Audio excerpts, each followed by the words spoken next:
I was sitting on a bench outside a coffee shop in Halifax when my phone lit up with her name. I hadn't seen that name on my screen in 14 months.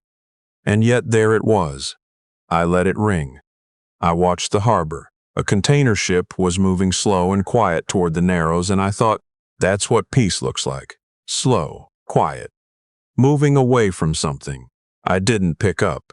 Let me back up. I spent 31 years married to a woman I genuinely loved. I want to say that first, because I think people assume these stories start with hatred or with some dramatic moment of revelation. Mine didn't. Mine started with love, and it ended with something I still don't have a clean word for.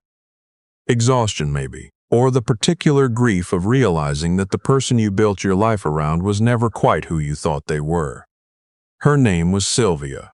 I'll call her that here. We met in Winnipeg in the early 90s. I was 32, working as a property inspector for the city. She was teaching elementary school, grade 4. She had this laugh that made whole rooms turn around. I remember the first time I heard it.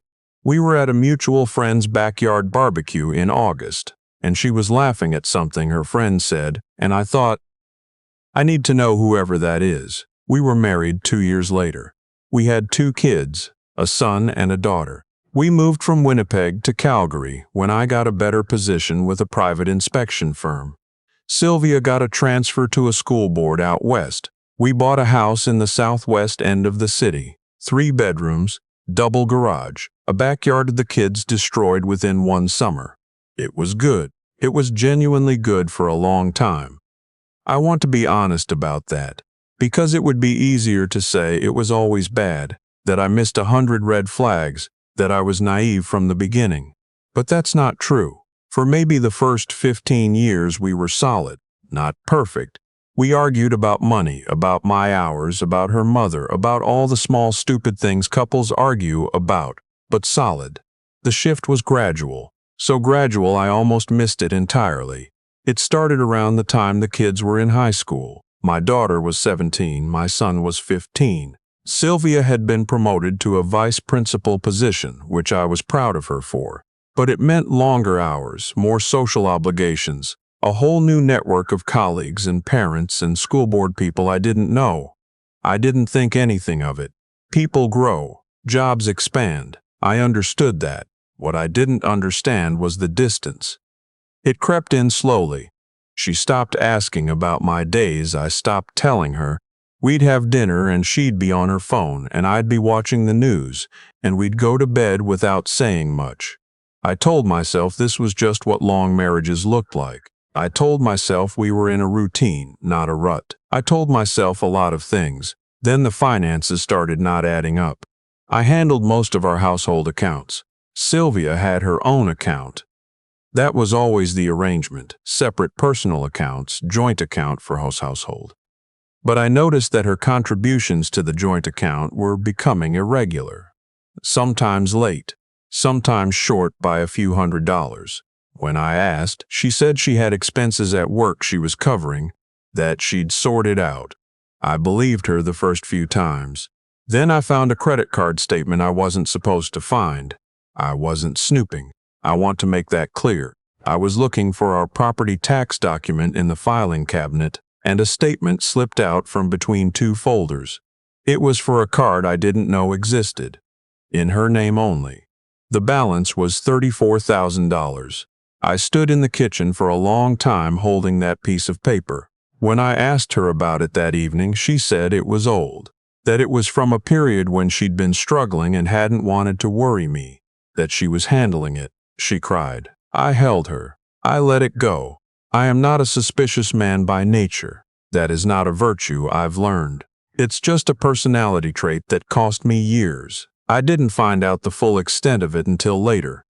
But that evening something shifted in me. Not into anger, into watchfulness, into a quiet, low-level vigilance that I hadn't needed to carry before. It was exhausting. It changed how I moved through my own house. The years that followed were a kind of slow deterioration, not dramatic, just wearing. Like a stone being smoothed by water, you don't notice it day to day, but eventually you look and the stone is half the size it was. My son graduated, went to university in Ontario, came home for holidays and seemed fine. My daughter stayed in Calgary, got a job in marketing, started dating a man who I'll call her husband now because that's who he became. He's a decent man. I have no complaints about him. Sylvia and I continued. We went on vacations. We attended family events. We sat across from each other at restaurants for our anniversary and made conversation. From the outside, I imagine we looked completely normal. Inside, I was disappearing. I don't know how else to describe it. I was shrinking. I was becoming quieter, more careful, more afraid to take up space in my own life. I stopped playing hockey. I'd played recreational hockey since I was 19, and I just quietly stopped. I stopped having the guys from work over on Fridays. I stopped suggesting things, proposing things, wanting things, because every time I expressed a want, it seemed to inconvenience someone, and I was tired of being an inconvenience. When my daughter mentioned this to me once, gently the way she does, I brushed it off. I said I was just getting older. She gave me a look that said she didn't believe me, but she let it drop. I was 61 when I finally said I wanted a divorce. I didn't say it in anger. I said it on a Sunday afternoon in February, sitting at the kitchen table while Sylvia was reading. I said, I think we should separate. I think we've done for a long time and we're both just not saying it. She looked up from her book.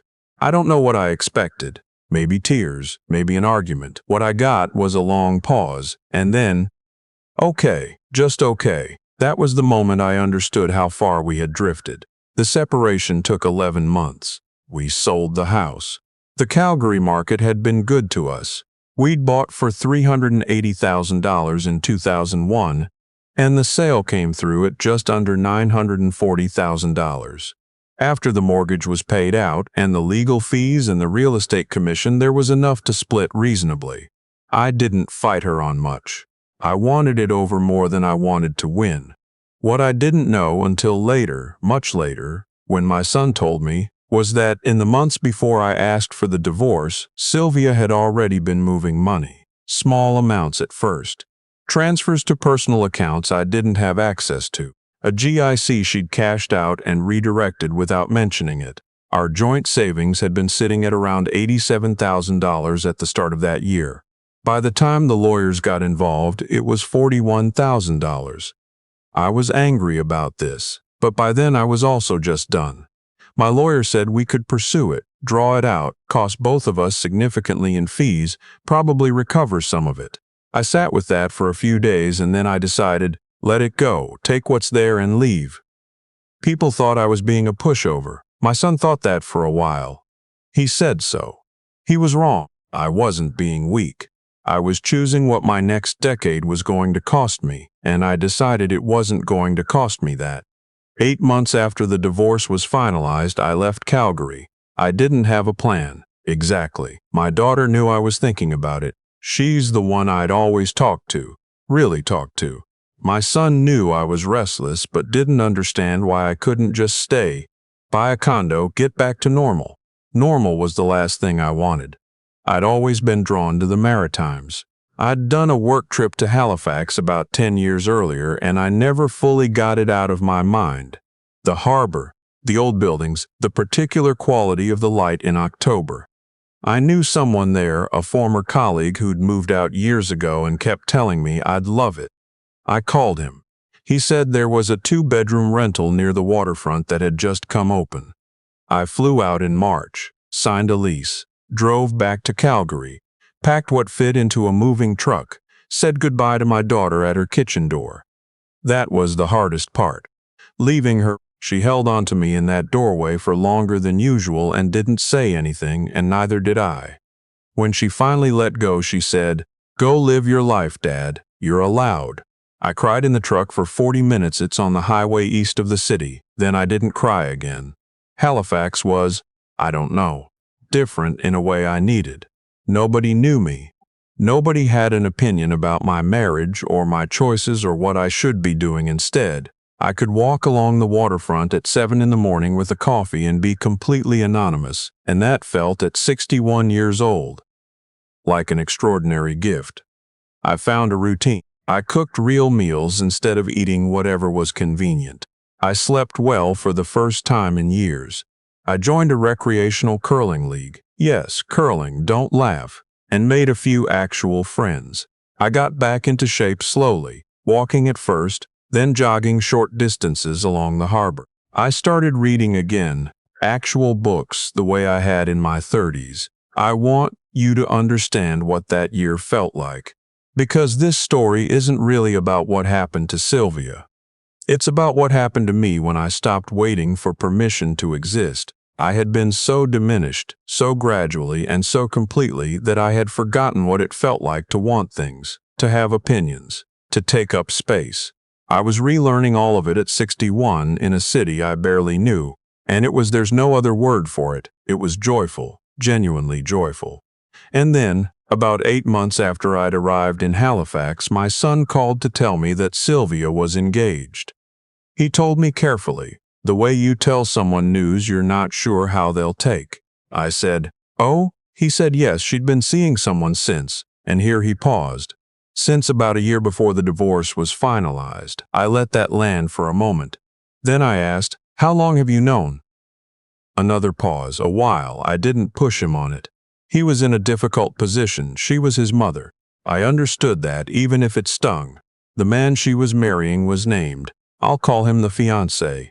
I don't need to give him a name. What my son told me. He was a commercial real estate developer from Edmonton, mid-60s, very successful, owned multiple properties, drove a car that cost more than most people's annual salaries. My son had met him twice. The first time he'd impressed. The second time, less so, but he didn't say why. What my son said, though, and this is the part that lodged in me like a splinter, was, "She seems happy, Dad, like a different person." I said, "Good." I meant it. I genuinely meant it. I was not in a place anymore where her happiness diminished mine. But I won't pretend the implication didn't hurt a little. The implication being, she's happier without you. She needed someone else to be like this. I sat with that for a few days. Then I went curling and beat my friend by 4 points and ate poutine after and decided I was going to be fine.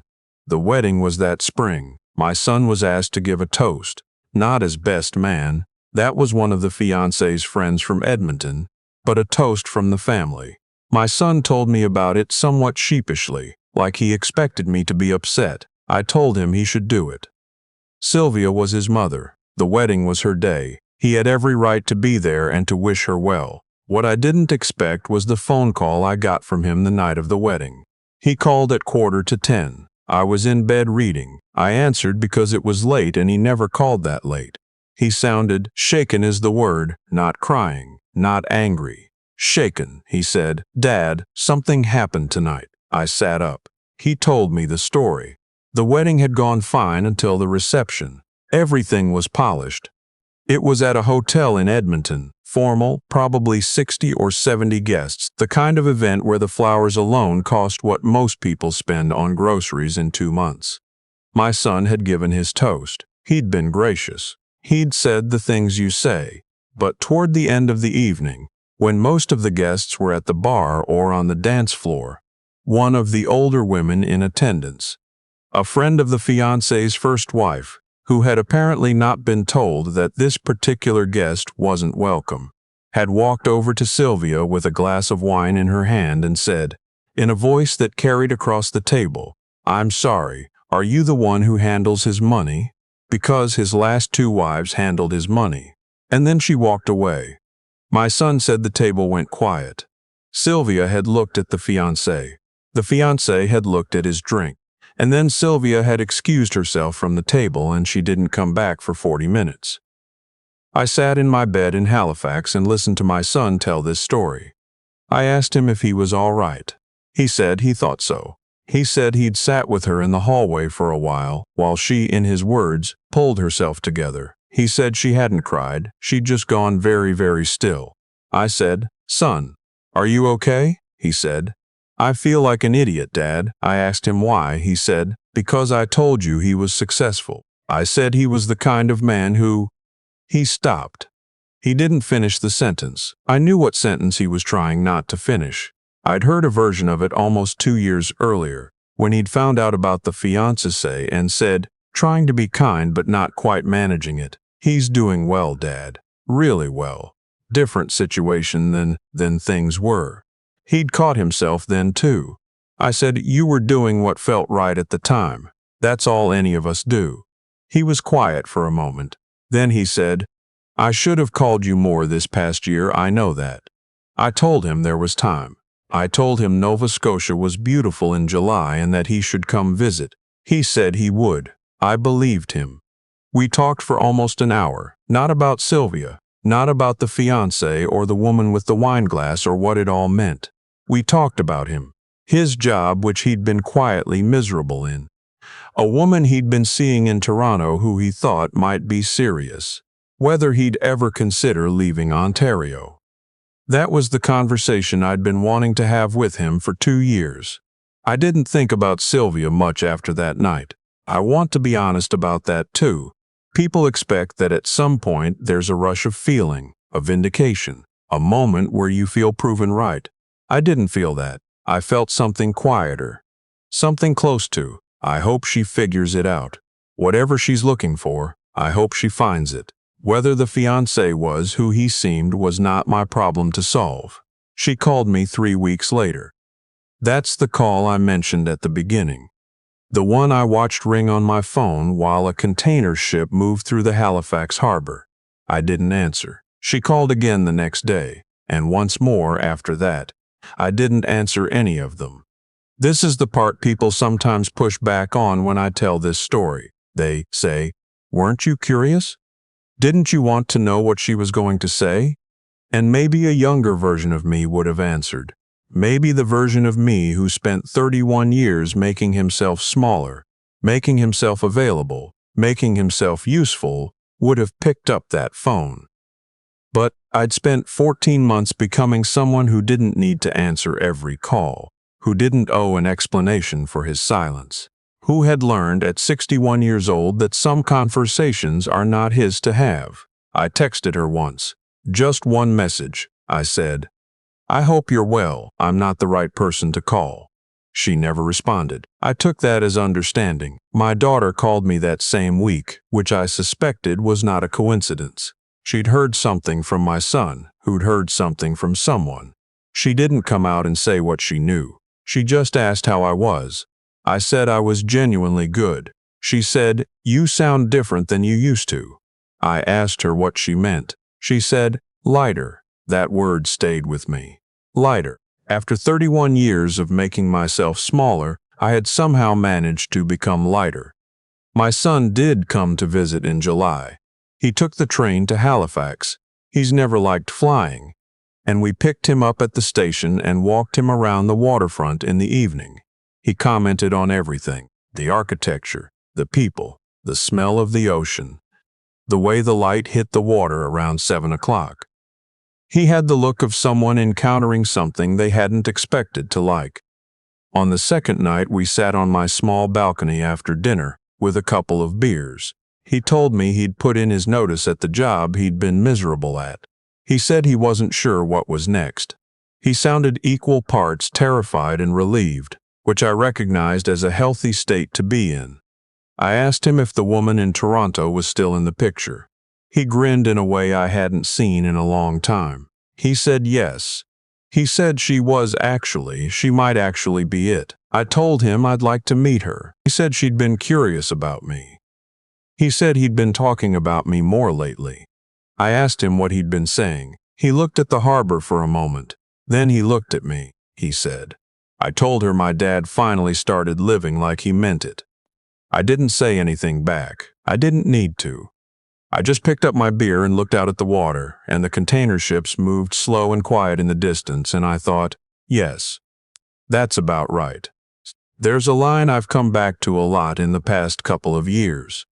I heard it in a conversation at the curling club, of all places, from a woman in her 70s who'd been through her own version of a hard decade. She said, "The gift of getting older is that eventually you stop caring about what the wrong people think of you." I didn't fully understand it when she said it. I do now. I don't tell this story looking for sympathy. I had a good marriage for a while, and then I had a marriage that wasn't good anymore, and then I had the sense to leave it before I disappeared entirely.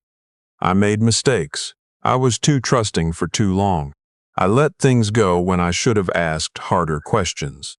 I allowed a version of myself to exist that I should have retired much earlier.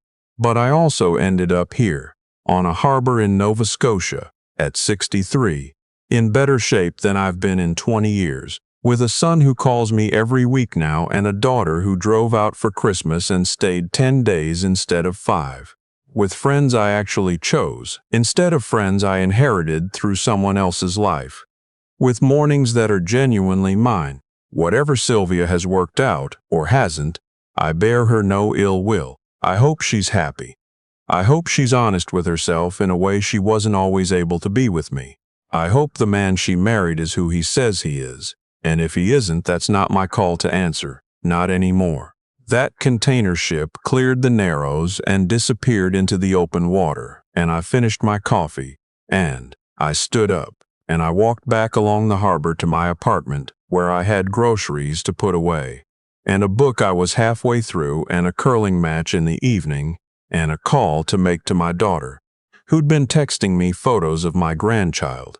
Her first, born in April, a girl, the kind of small and astonishing thing that makes you understand why you stuck around long enough to see it.